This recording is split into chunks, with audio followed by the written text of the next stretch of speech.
ওই স্থানে হয় লাঠিচার্জ করতে হয় অথবা গুলিবর্ষণ করতে হয়।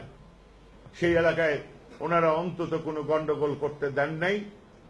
হ্যাঁ, স্টার্টে গিয়ে সেই মাস্টার মশাই একটুখানি গণধোলাই খেয়েছেন।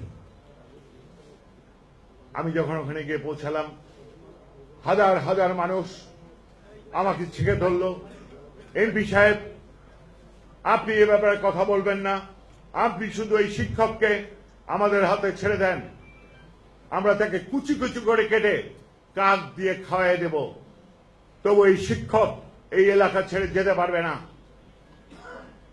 পরম করুণাময় আল্লাহ তাআলাকে কটু উক্তি করেছেন এবং আমার মুসলমান ভাইদেরকে কটু উক্তি বলেছেন। একজন মুসলমান হিসাবে এই উক্তি যার নাকি ঈমান আছে সে কখনোই সহ্য করতে পারে না। আমি জানি না সেই কমিটি একজন ব্রেন স্ট্রোক রোগীকে কি করে ওই স্কুলের প্রধান শিক্ষকের দায়িত্ব দিয়ে রেখেছে। নারায়ণগঞ্জে সে বসবাস করে। নারায়ণগঞ্জের হিন্দু সম্প্রদায়ের নেতাবৃন্দকে আমি ইনকোয়ারি করতে বলেছি যে তার মানসিক অবস্থা কি। ওনারা আমাকে রিপোর্ট করেছেন তাকে নারায়ণগঞ্জে তার নাম হচ্ছে তাজ ছিরা মাস্টার।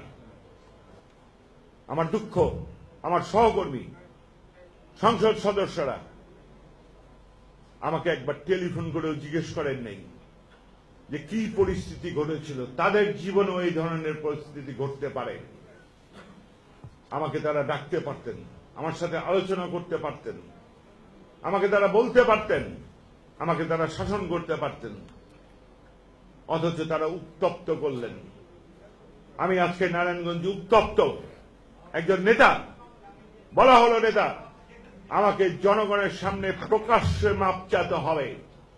তার অপরাধ সেখানেই হয়ে গেছে, সেখানেই সে ক্ষমা চেয়েছে, তার অপরাধকে ক্ষমা করা হয়েছে।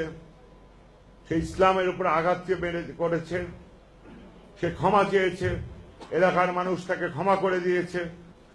আর আজকে ধর্ম সম্বন্ধে যদি কেউ কিছু বলে, তাতে যদি আদালত আমাকে ফাঁসি দেয়, আমি পরম করুণাময় আল্লাহ তাআলার কাছে শুকরিয়া করব।